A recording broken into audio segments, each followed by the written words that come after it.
Hey, what's up, everybody? This is Clint presenting part 3 of my Sit and Go series. And today, as the title says, we're going to be talking about some anti-strategies and, of course, some more of your favorites, some more exploiting. So, let's jump into it. Alright, just as a recap of what we've done the previous two sessions. And if you haven't watched the previous two videos, be sure to do that because in the first part we set up the HUD and getting Hold'em Manager set up, and we started talking about um,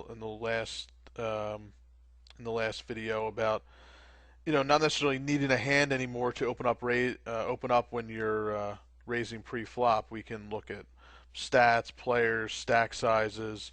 We no longer have to hit the fold button before just because our hand doesn't look so good. So that's what we did in part two. And then, as I said, in part three here, we're going to develop some anti strategies versus regs.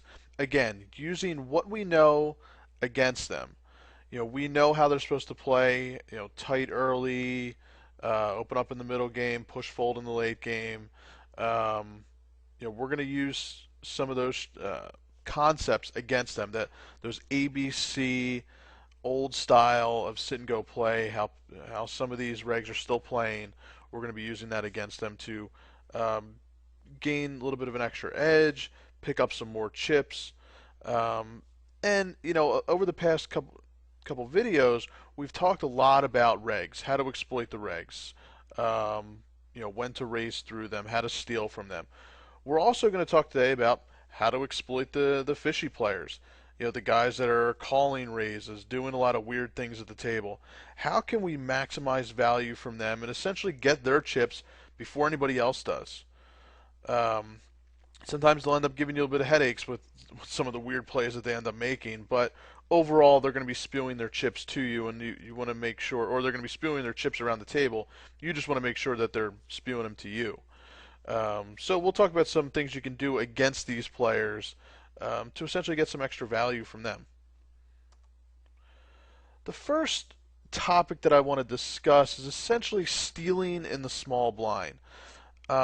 It's definitely one of the biggest improvements that I made in my transition from that basic sit and go play to this more exploitive style. And essentially, what this means is we're just going to stop giving up the small blind so much. I with the guys I'm coaching, I just see it so much, and I used to do it as well. As far as we're not looking at the stats. We're just looking at our hand. Maybe we're looking at the stack sizes. Maybe stack sizes are a little bit awkward, a little bit too deep to shove, and you don't really know what else to do. So you just fold. You fold some mediocre hands because of you're concerned about potentially playing out of position. You're supposed to steal in the small blind, and since other people know that, maybe you'll get three bets. So you have concerns about playing out of the small blind. So many times the easiest thing to do is just to fold. Well, we're going to get out of that routine. We're going to be you're definitely playing a ton more in the small blind. Essentially, every time you're in the small blind and it's folded to you, we want to figure out a way to get the blinds. Essentially, we're going to find the path of least resistance. And we're going to do a combination of things to steal the blinds. It's going to be simply just raising to steal or doing a limp steal. And it's going to be based upon the stats and the stack sizes. And I'll get into exactly what limp stealing actually means. But first, let's just take your standard. You want to raise in the small blind. When is the best time to do it? So for me, really, stealing starts at 25.50. At the 15.30 level and below, you still want to be relatively tight. Blinds aren't worth as much. You can look at stats for sure, but for the most part, I'll look to start stealing when the blinds hit the 50 mark and above. So essentially, what we're going to be looking at is high fold to steal, low VPIP, low 3-bet versus steal, and potentially high fold to C-bet if there's a chance that maybe they'll call your raise. But ideally, you're looking for tight players, maybe they're mass tabling players, that they're they're not going to be calling your raise, therefore they're folding to a steal a lot, but they're also not three betting versus a steal a lot either. As we mentioned before in previous videos, a high three bet versus steal is typically over 10%. So if you find somebody that's less than 10%, they have a low VPIP, typically below 15, high fold to steal, typically above 70%. And I will note, as far as the fold to steal, I have the overall fold to steal stat in my HUD. What you want to be sure that you do is scroll over your HUD so that you have your pop-up, and your pop-up will give a breakdown of how often they are folding to a steal, but in terms of the small blind and big blind. There could be a disparity sometimes between folding to a steal in the small blind and big blind, where maybe somebody will defend more when they're in the big blind. So it's just something you want to keep an eye on. So if they are folding to a steal a lot in the big blind, and again, low VPIP, these are guys that we really don't need a hand to raise, because they're simply folding enough for us to profitably be stealing from them. So you can raise any two cards.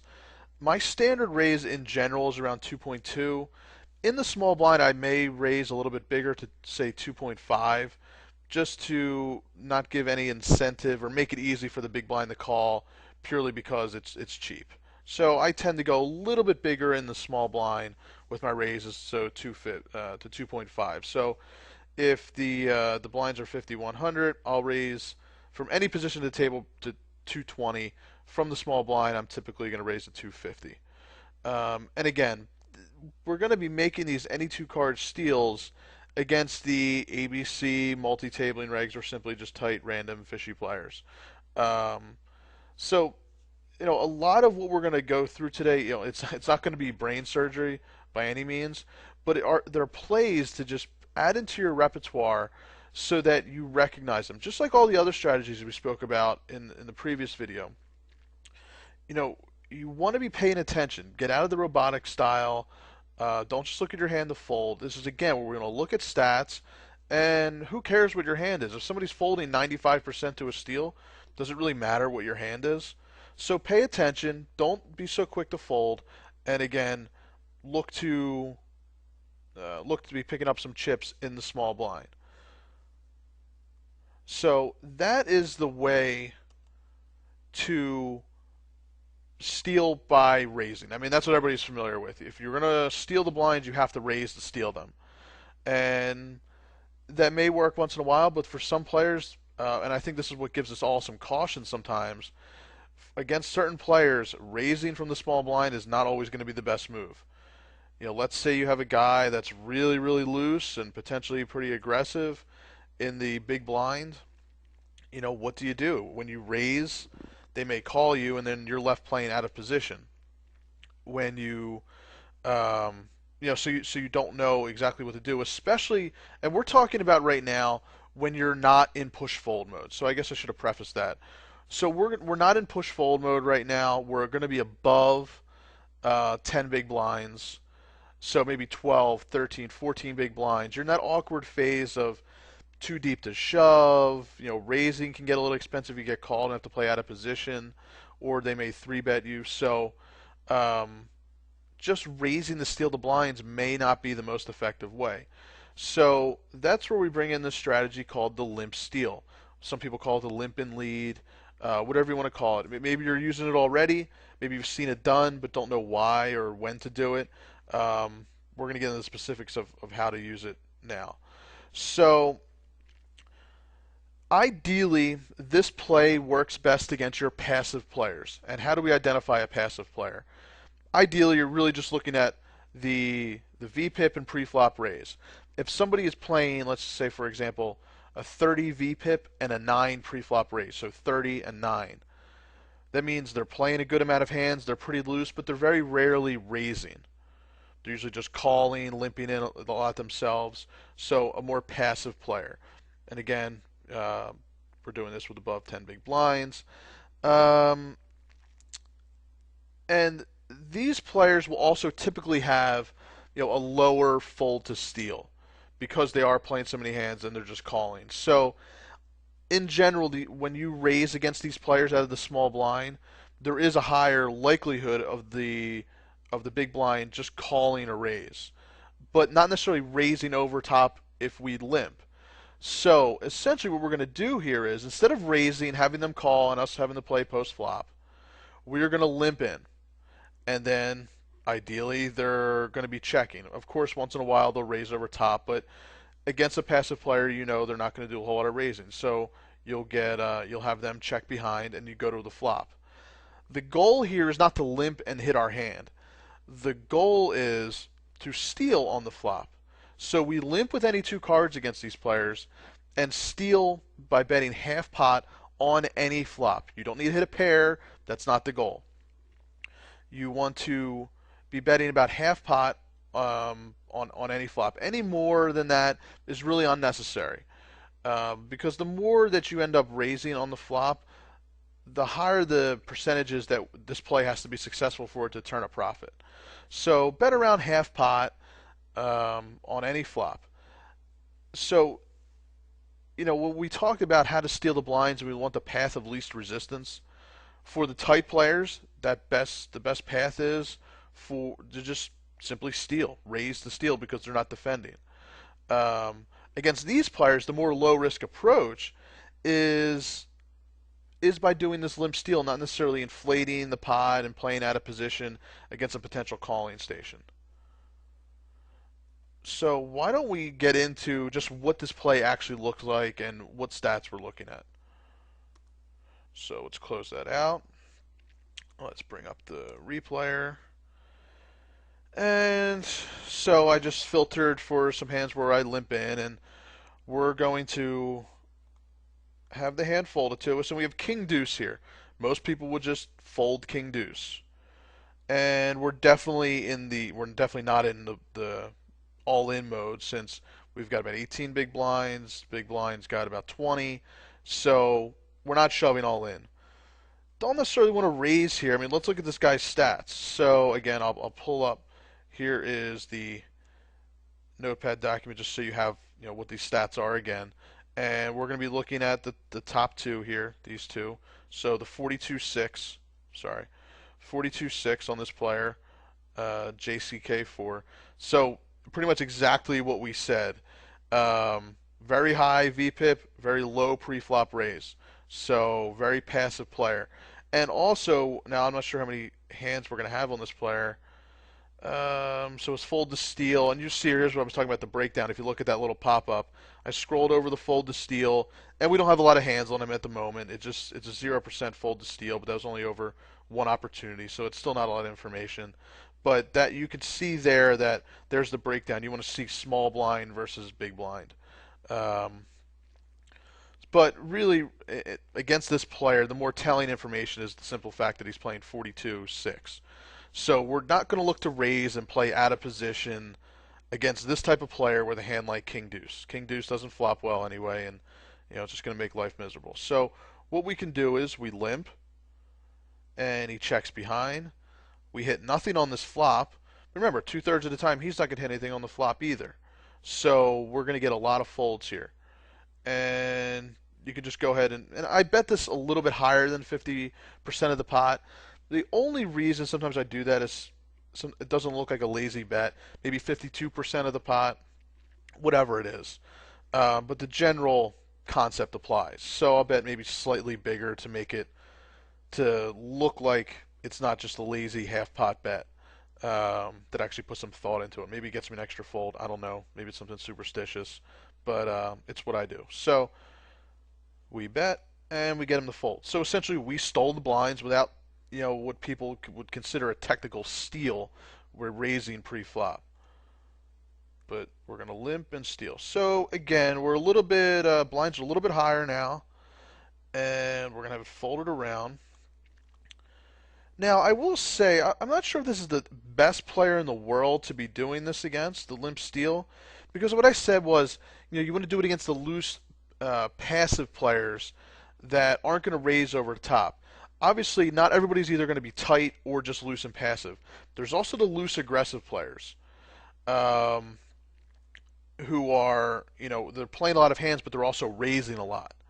So those players you might need to be folding more often since it might be a little bit more difficult to play against them out of the blinds. If you limp, they're going to raise over the top. If you raise, they're going to call or still raise, 3-bet over the top. So, against those types of players, you have to do a little bit. You have to be a little bit more selective in your hand range to play against them. But if we look at here, his fold to steal 50%.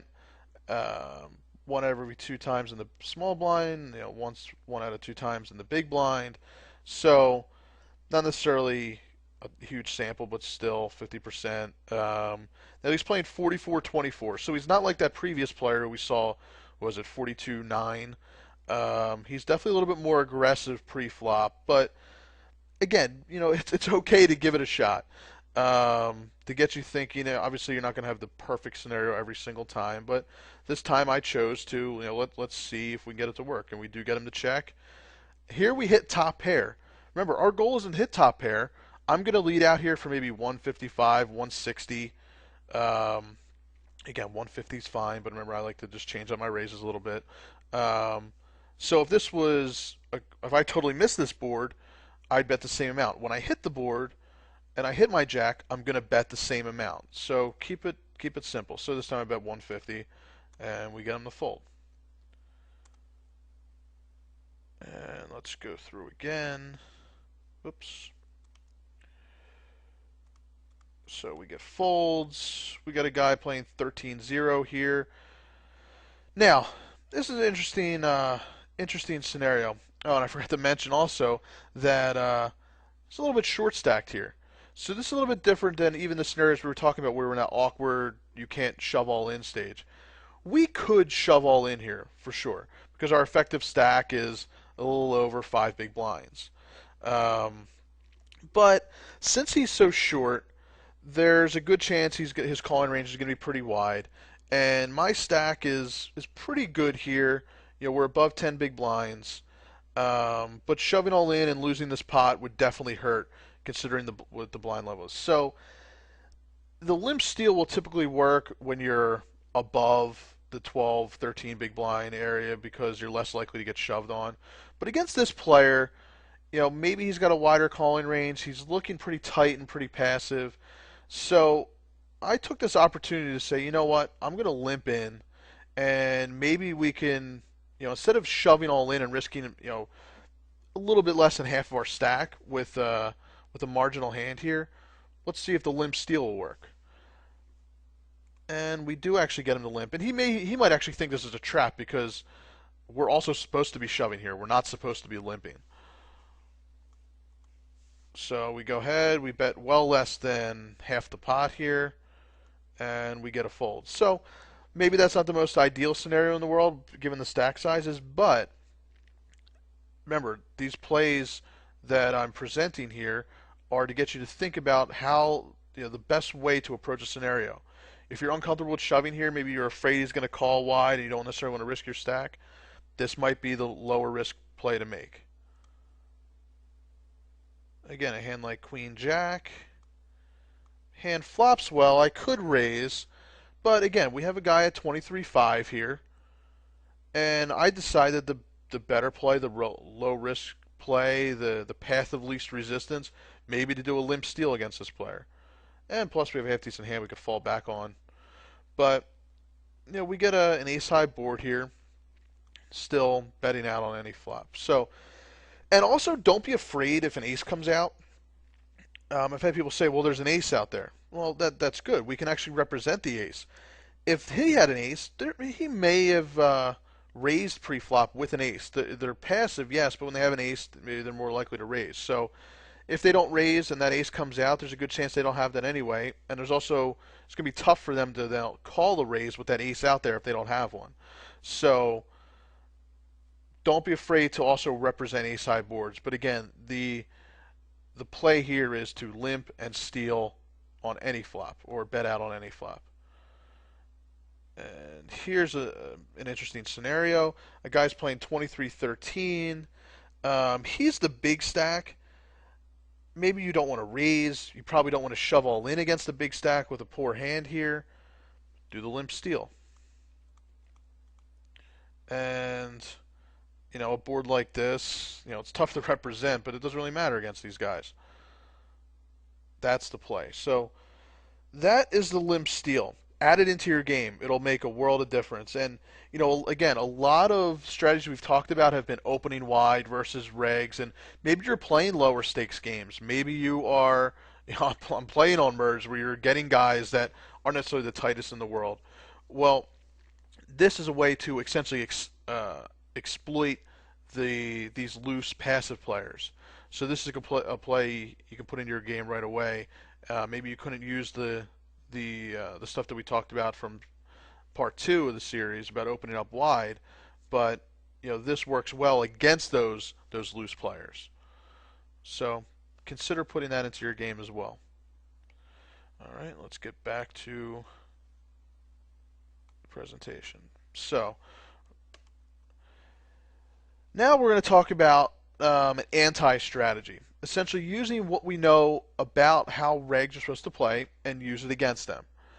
And it's called anti-set mining. We're all familiar with that. What set mining is, wanting to see a flop with a pocket pair relatively cheaply so you can try to hit a set, given the proper implied odds.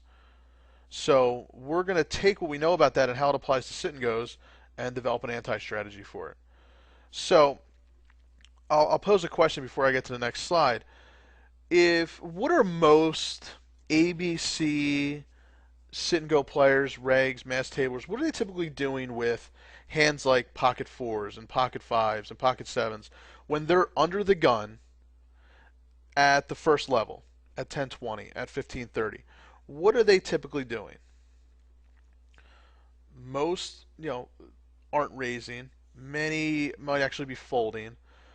But it's very common that when a reg holds a pocket pair, pocket deuces through maybe pocket eights, maybe even pocket nines, they are limping in essentially to set mine because they figure they limp in, they can see a flop cheaply, and if they hit a set, they move forward from there.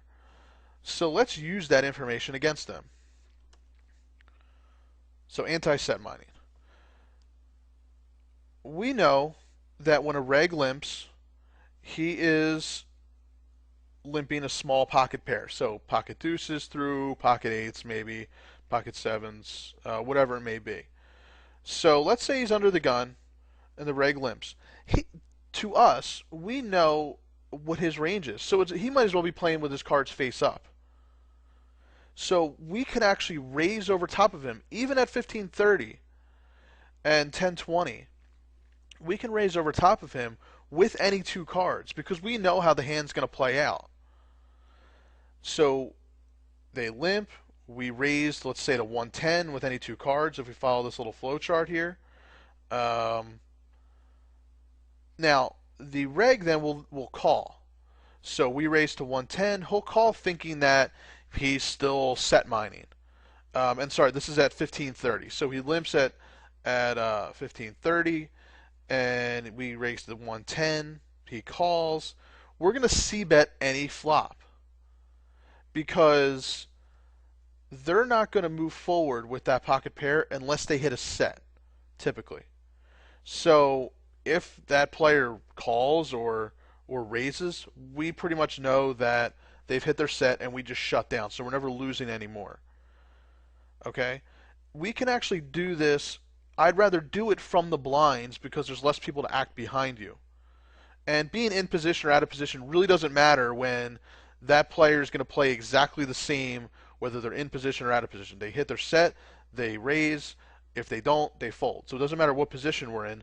So we would rather make this play when there's less people behind us to act. So we can make this play from the big blind, the small blind. As you get to the button and the cutoff, you have more players left to act behind you, so you will need to be careful. This play kind of blows up if another player calls, which obviously we don't want. And again, don't do this against random players, fishy players, because they're not just limping pocket pairs. Who knows what they're limping half the time, and even if they miss the flop, they still may call you. So this is against your ABC reg limping a pocket pair. Now, let's not just take my word for it that this is a way to exploit at the 15-30 level. let's actually do some calculations. So you'll remember from the second video that I made as far as using the Cardrunners EV program, as far as developing a tree of decisions and figuring out the expected value of that play given certain scenarios or certain conditions. So let's do that again. So here we go. Here's the Cardrunner EV program, and I set up again your standard payout structure for a 9-man, and blinds are at, let's say, 1530, and stacks we just started, so we got 9 players, everybody's at 1500, and we've got under the gun, or under the gun plus 2, he's going to be limping in, and so he's going to call, and we're going to say that he's going to do this with, let's clear it out, he's going to do this with small to mid pockets. Let's say up to pocket 8s. Okay? So he's limping deuces through 8s. And we're going to put ourselves in the big blind to make life easy. So everybody else folded, and nobody left to act behind us. So we are going to raise over the top. And what I say, we're going to make that 110. And we're going to do this with all hands. Remember, we don't need to have any specific type of hand to raise over the top because we know what hand he is playing. And every time we raise, the initial limper is going to call. So that brings us to the flop. And we said we're going to c-bet any flop. Again, this doesn't matter whether we hit our hand or not, because even if we hit our hand, most likely it's going to be beat if the initial limper hit his hand, which is going to be a set if he hit his hand. So we're going to bet. And let's just say, so the pot is 235. Let's just say we're going to bet 115.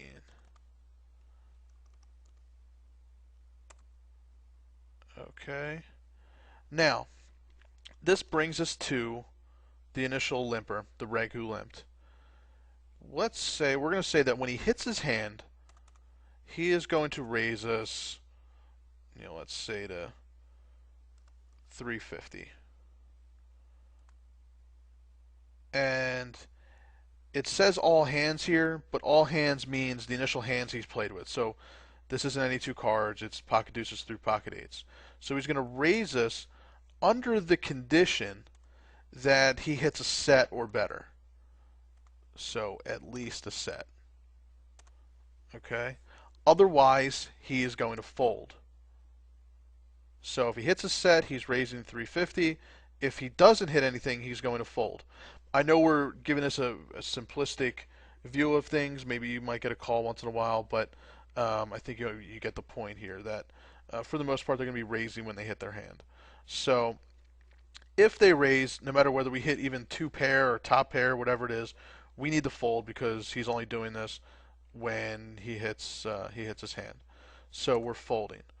So again, just to recap, ABC reg limps from early position with small to mid pockets. We raise out of the big blind with any 2 cards to 110, and the limper will call thinking that he's set mining, when in reality he's not set mining at all because he's never getting value when he hits.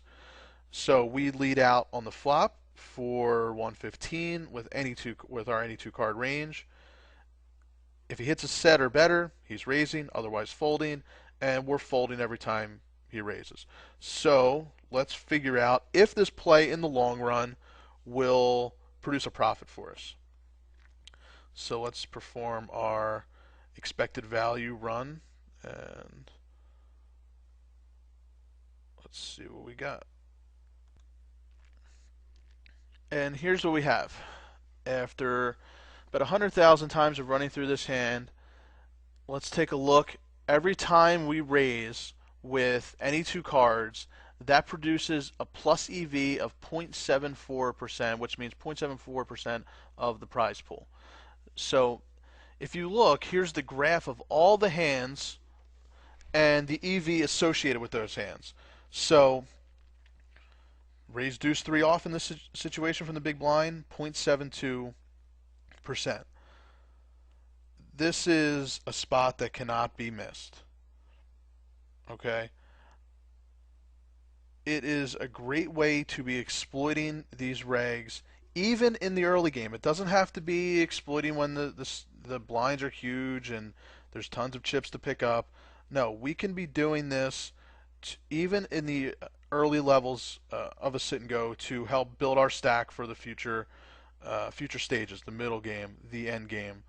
Um, so again, if you saw 0.74 in sit and go wizard when you're analyzing a push or fold, you would think, wow, there's no way I can miss this. Same goes for this play as well. Okay, so let's get back. So that's anti-strategy number one, especially in the early game, about how to anti-set mine against your ABC reg. And again, because we know that fact, and essentially when a reg does that, they are playing with their hand face up, use that knowledge to improve your own game. Don't just limp in because, I'm not the only one, and, I'm not the only one that knows that when you limp that you have a pocket pair. Other people know it too, and it's becoming more and more obvious. If you're at a fishy table, loose player, with a bunch of randoms, go ahead and limp in if you want. But if you're playing the table against other regs and they know what you're limping in with, don't be so predictable. So use this to help improve your own game as well. So let's move on to anti-strategy number two. And that's simply just stealing blinds. But again, we're going to talk about the early game when you're not supposed to steal blinds, because steal blinds just doesn't make sense. So early games.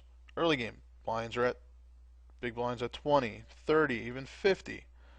Everybody knows the blinds are not valuable to steal compared to when the blinds are with the antes and big blind 200 and 300 and 400.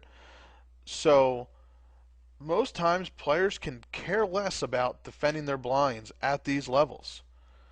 So here, this again, not going to be rocket scientists here, or not going to be rocket science. I can't even say the phrase right.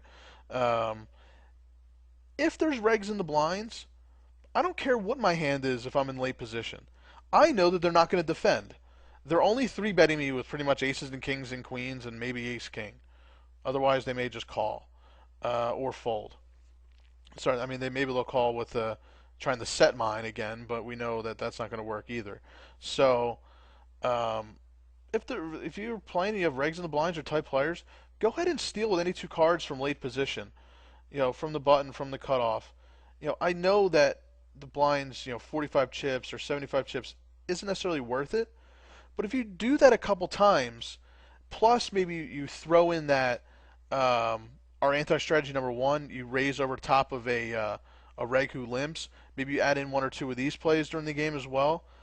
Think about where you'll be at the big blind 150 stage. What would you rather have? Would you rather have 1,400 chips or 1,300 or even less because you folded your way to that stage, or would you rather have 1,600 just because you picked up a couple hundred extra chips along the way? Again, this goes back to what I was saying in the previous video about, I try to avoid the push fold game because every time you shove all in, you risk getting knocked out. No matter how good your game is, you'd still may be profitable, but you know what? I want to do more than just be profitable. I want to attain the highest win rates possible. So if I'm at big blind 150 with 1,400 chips, if I'm going to play a hand, what do I have to do? I have to shove all in. There's really not much more you can do when you start getting to 7, 8 big blinds at that stage. But if I have 1,600, 1,700, I don't need to shove all in. I could raise fold, I could raise call. You have a lot more options, and you have a lot more plays that you can add in that aren't necessarily just putting your tournament life at risk. So that, just by this early game, that could mean the difference for the middle game and whether you get knocked out or not. And it'll also allow you to steal a lot more in the middle game as well when you know that in the back of your mind you don't have to shove all in every time you want to steal. So simply stealing blinds is anti-strategy number two versus regs. Okay, we're going to get back into now exploiting the fishy players. And we're going to be doing some light isolation raises. So we talked a lot about regs, but how can we get value from those guys who are just, they really don't know how to play the sit and go game? They're spewing chips all over the table. How can we get value from those players? Essentially, one of the ways to do it is get in isolated pots with them. Get involved in more pots with them. Build a pot and steal the pot. So, in this specific strategy, we're going to talk about isolation raises. So, we're not talking about regs now. We're talking about when fish limp. Now, we know they can limp with a wide range, but many times they're going to be limping, and it's not necessarily with a strong hand. They could be trapping. I'm not going to assume somebody's trapping until I know that they're trapping. I've seen them do it before. So for right now, we'll assume we get a random player that limps. What we want to do is isolate them in late position, c-bet all flops. So, typically with hands that potentially flop well, get into an isolated pot with them. Don't necessarily limp. Take charge of the hand, build some value in the hand, and steal it.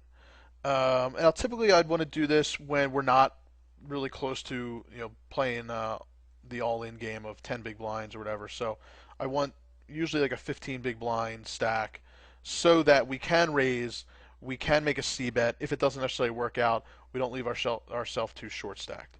So, and one word of caution as well, we're going to be doing this from late position so that we have position on this player. Be careful of the blinds. If you raise to isolate, if the blinds are ultra loose as well, then you may not be isolating at all. You may get calls out of the blinds, which is again blows up this play and is the last thing you want. So we're going to get into in 2 seconds some examples of how this works. But another important point is that when most people think you have to raise, you have to add a big blind for every limper that's involved when you're going to raise over top of them. So if you normally min raise and you get a limper, you have to 3x, and 2 limpers you got a 4x. That may work for cash games, but in sit and goes, your chips are extremely valuable. We don't need, at big blind 100 and somebody limps, we don't need to raise to 400 to isolate them. We're going to do it with still like a normal 2.5 or even 2.75 raise, because I don't necessarily care if they fold or not. Sometimes you'll still get folds, but I don't mind if they call because we're going to play in position, we're going to take charge, and just like the limp steal, since they limped and called our raise and we took charge, they're going to be folding pretty much every time that they miss, since we're representing strength by raising over top of their limp. Okay?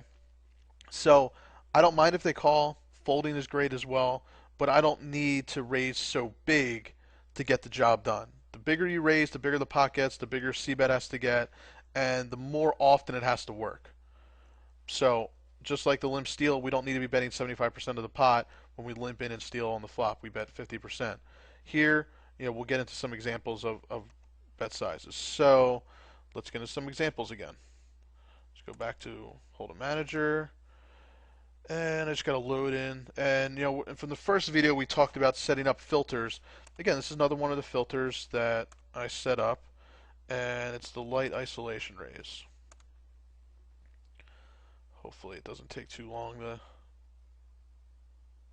load up. So we just get a couple pots. So we're going to replay all hands. And hopefully we'll get the stats to refresh here. Alright, so we've got 10-8 here on the button. Not the best hand in the world. And we get a guy who's 35-14. It's only over 3 hands here, but obviously the fact that he's limping at this stage will tell me that he's not the best player in the world. Given the players in the blinds, they are regs, so I'm not concerned about them flatting behind. And when I raise, they're only going to 3-bet with a very solid hand themselves. So stack sizes are perfectly good for it. I'm not committed to anybody. There's nobody too short that's going to shove. The regs and the blinds, they're not going to get out of line. So essentially what we have here is a loose player. We're in position with a hand 10-8. I guess it could flop okay. I don't really care too much in this spot. And I just raised to 375. Okay, I'm not raising to 450 or 500 to just force him to fold without shoving. Maybe we get a fold. Maybe we don't. We probably don't in this scenario. but we've taken charge. They have no idea we have 10-8. We're representing strength here with this type of raise size as well. And we get a call. We hit top pair. I could care less. I mean, the flop isn't great anyway. If there's any aggression coming back at us, we're going to be getting away from this hand. And look at how big my sizing is. On this type of board, he either hit this hand and he either has like an ace of diamonds or hit this hand or he completely missed. So we have to c-bet accordingly, and we don't even need to go to 50% to get the job done. So this is what I mean. We've isolated the loose, fishy player. We've built the pot up, and now essentially we're just stealing the pot. So most people are folding in this scenario, and they'll go into the next hand with 2,400 chips. Well, the pot is 375. I'm going to get an extra 200 chips out of this. So I'm going to pick up the 975 chip pot. And this will help build my stack for the mid game, for the end game. Add in all these plays, and you're going to find yourself with huge stacks. Okay, Jack 9. We're at 5,100. I know we got a reg in the blind here. It's CJ Saunders, who's a solid player. I'm not familiar with this player in the small blind, but doesn't look too loose, so that's good. And obviously, stack size, we're not committed to anybody here. So we get a guy who's 29-7, limps again from the cutoff. Do a small isolation raise to 250, so 2.5. I know these guys aren't going to flat my raise. If they 3-bet, it's with a good hand, so I'll just get away anyway. And we get a call as expected. Flop 8-3-3, kind of tough to represent, but so this is a little bit interesting of a spot. He decides to donk bet out. I'm sure we're all familiar with this type of play. We take aggression, or we raise pre-flop, and they lead into us with a small bet. This isn't a huge part of the video as far as how to handle donk bets. I will say my rule of thumb though, when somebody leads out for a really small, less than half the pot, and they lead into me, I'm going to raise them with whether I hit the hand or not, typically. If I hit the hand hard, maybe I'll just call and let them spew off their chips that way. But for the most part, I'm going to be raising over top because this is just weakness, typically. Obviously, there's some might be doing this with a good hand, but for the most part, I'd say 8 out of 10 times this is going to be a weak play. He probably figures this flop didn't hit us, so he'll try to steal it. Well, wrong. We're going to raise over the top. I probably could have raised smaller, actually, maybe to 350, 300. But we get him to fold. So if he would have bet 400, I would have folded. So my rule of thumb for how to handle donk bets if you're in a situation against one, if it's less than 50% of the pot, I will typically raise over top of it because it usually represents a weak hand or even a draw, and they're trying to see a cheap turn. If it's greater than 50% of the pot, then as poor as the play still is, they should still check and let us bet. They typically have the hand. If it's more than 50% of the pot, they've hit top pair, they've hit something, and they're just trying to get chips in the pot. So that's my quick rule of thumb for how to handle donk bets. But again, in this spot, we get an isolated pot with him, build up the pot, and stole it. And it looks like we got another Jack 9 hand. We get another limper, loose, passive player, 34-13. We're going to isolate him. We've got very tight players in the blinds, so again, we're not worried about the blinds. If I had two players here that were like this guy, 34-13, I would not be isolation raising because there's a good chance one of those guys would call and the play would just go to hell. So we can avoid doing it when there's loose blinds. And we get a call. We get another paired board. Again, we don't need to bet too big to represent this. We've already taken control of the pot. Don't think that you have to bet so big then to represent it. Since we took control, and we're expected to c-bet, so you don't have to bet so big. They've either got the hand, they hit their hand, or they didn't, and they'll let it go when they didn't. So c-bet accordingly. And again, so many times, like I see some people like ace 9, it's, well, I have a good hand here. I'm too deep to shove. What do I do? Um, Isolation raise. And there you go. Who knows? Maybe you just get a fold as well. So just wanted to show you how that works with the isolation raise. And again, you're not going to do it every single time.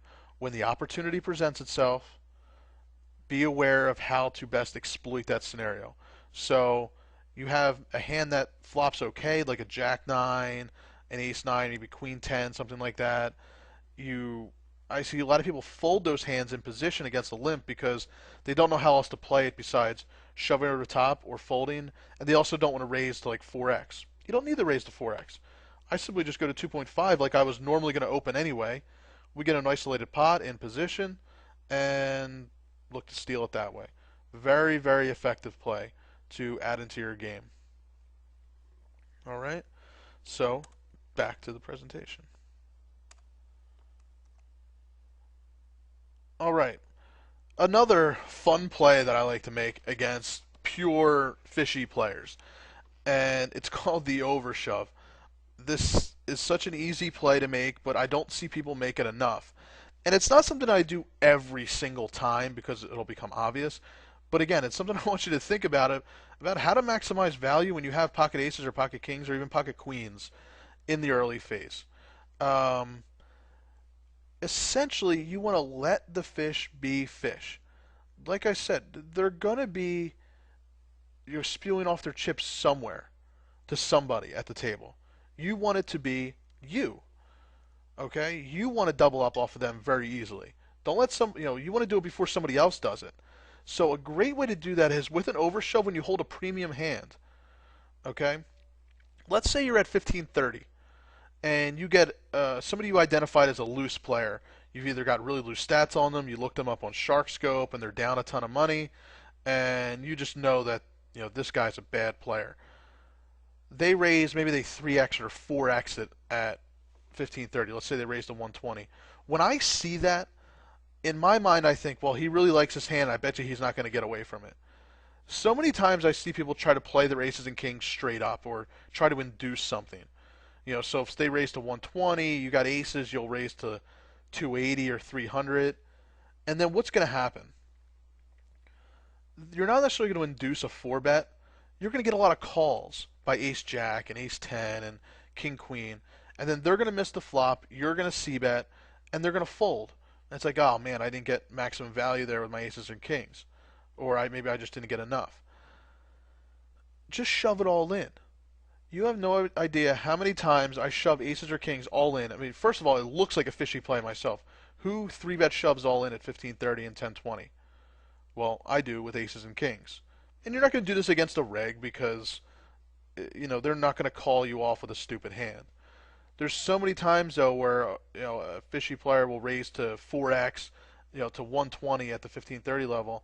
I'll shove all in with aces or kings, and they snap me off with ace-jack, pocket sevens, because they think that you're bluffing, or they just like their hand too much to fold. You'll get them to commit all of their chips. There's no other way to maximize value than just getting a quick double up.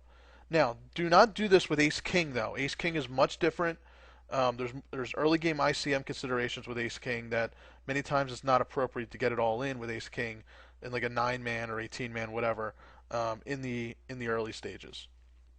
So we're avoiding ace-king here. We're talking premium hands that have enough equity against their calling range where you're just dominating them, and it's never wrong to get it all in. So aces, kings, and queens, perfectly fine. Even jacks kind of falls in the ace-king category. We don't necessarily want to be getting it all in versus ace-queen either when we have jacks. So aces, kings, and queens will be doing just fine against these players who are going to snap you off with worse aces and worse pocket pairs. So this is how you get max value. Instead of having them call a 3-bet and missing and then they fold to your c-bet, get them to commit their chips now. Now, like I said, I don't do this every single time. If you do it once at a table, that's probably the only time you're going to get away with it at that table.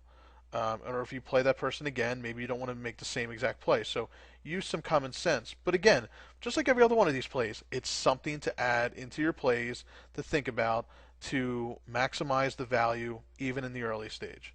So the overshove will seem funny. It'll seem fishy yourself. It'll seem pretty stupid. Who cares? When you double up, you're going to be the one smiling with, a 3K stack, by shoving all in with aces and getting called by pocket fives.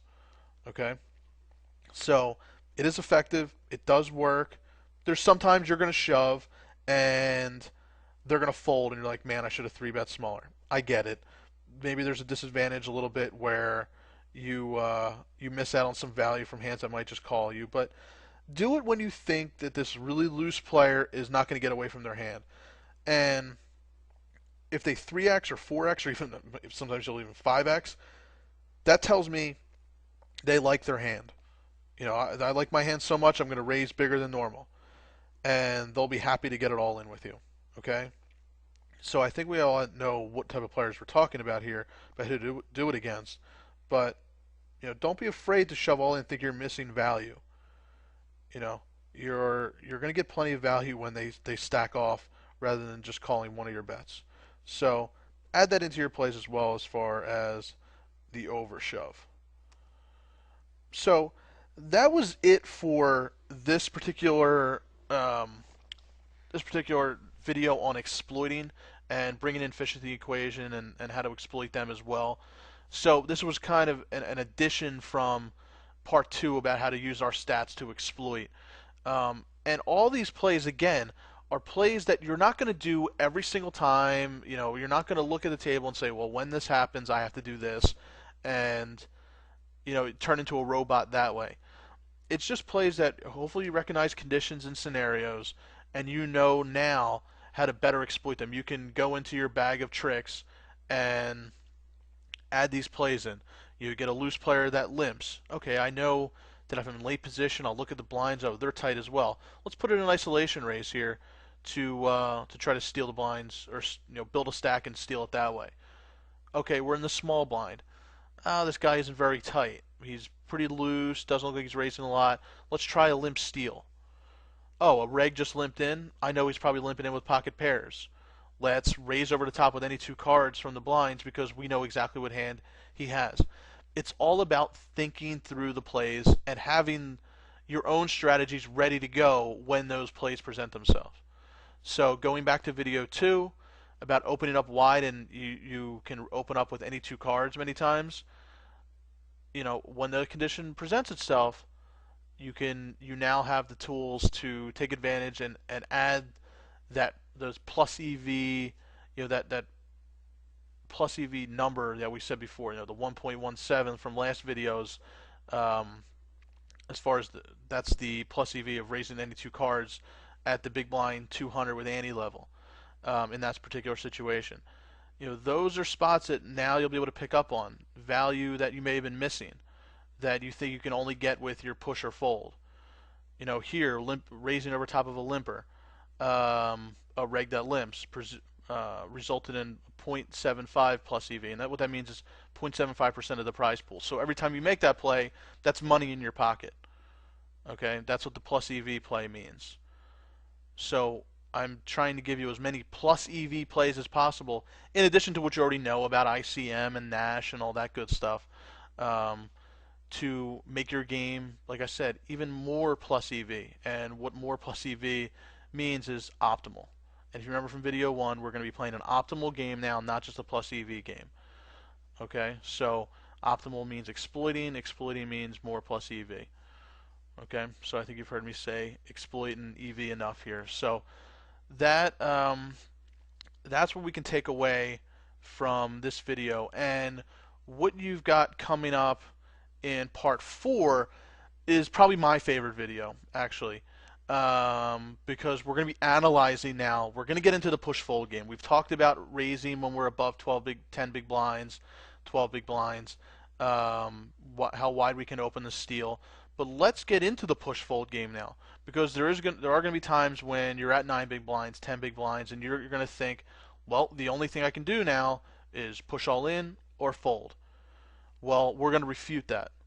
We're going to be making some different plays that will actually outperform the edges that you're going to see produced from SITnGOAcademy. When you run your game through Wiz, and it pops out a plus EV or minus EV number for your push or fold, we're going to outperform those numbers and do some calculations to prove it as well. So I think that'll be a really good video for everyone because we're all very familiar with ICM, sit and go wizard, Nash, and the push fold game and your push chart. So let's put the push charts away and let's start thinking optimally, and that's exactly what we're going to be doing in the next video as well. So I'm excited for the next video. Hopefully you guys are too. And again, anything is unclear, any questions, please post, and I'll follow up to answer your questions as soon as possible. So good luck at the tables, guys. Hopefully all this is coming together and will click for you soon. And let me know also, if these strategies are working. What's working? What isn't working? I think it'll be beneficial to talk about that as well. So good luck, and part 4 coming soon. Talk to you later, guys.